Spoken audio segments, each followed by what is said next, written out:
algunos indicadores, pero más que nada un poco el feeling de lo que ha estado pasando en cada uno de los mercados, en los principales mercados de la región durante 2009. Empecemos por México.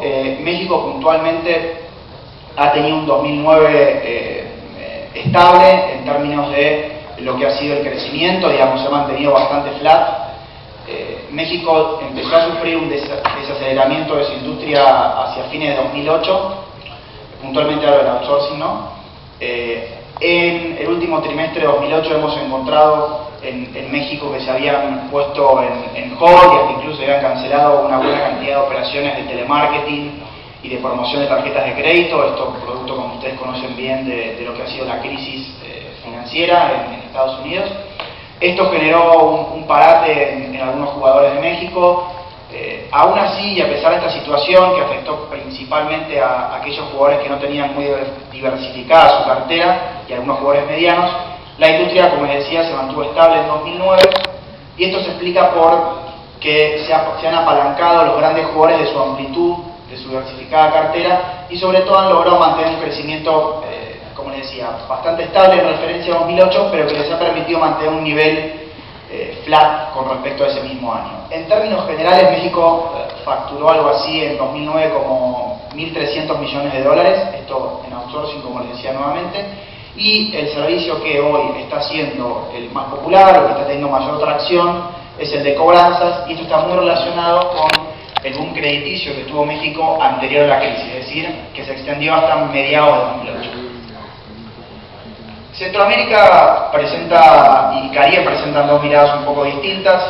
En lo que es Centroamérica, lo que nosotros encontramos allí es una variedad de países y sobre todo lo que tiene que ver con las tendencias que atraviesa cada uno de estos países están más relacionadas con el grado o el tipo de madurez de cada mercado. ¿Qué quiero decir con esto? Ustedes tienen países como Costa Rica y Panamá, maduros, que crecen, y hasta incluso que empiezan a enfrentar problemas de crecimiento por escasez de recursos. Esto se da más que nada en Panamá, no tanto en Costa Rica.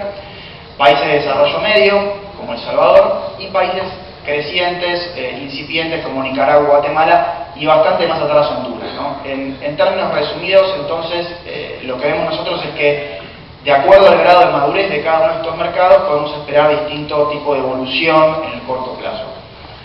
Expandiendo tal vez un poco más esta visión, claramente, como les decía recién, Costa Rica y Panamá son hoy los mercados más desarrollados de Centroamérica. En el caso puntual de Costa Rica es interesante encontrar que aún y a pesar de una extendida versión, donde vemos una escasa cantidad de recursos humanos disponibles, Costa Rica sigue creciendo muchísimo. De hecho, en este primer semestre de 2010 hemos presenciado la entrada de 3 grandes jugadores de outsourcing a ese país, como Teleperformance, StarTech y WNS, que es un jugador indio. Y esto en el marco de un país que no solo aloja una gran cantidad de outsourcers, sino que también tiene una gran cantidad de empresas in-house que llevan sus negocios hacia así, como por ejemplo HP, como por ejemplo Dell, como por ejemplo IBM. Desde el punto de vista de lo que es el Caribe, aquí vemos una tendencia tal vez un poquito distinta. Son países e islas mucho más pequeñas.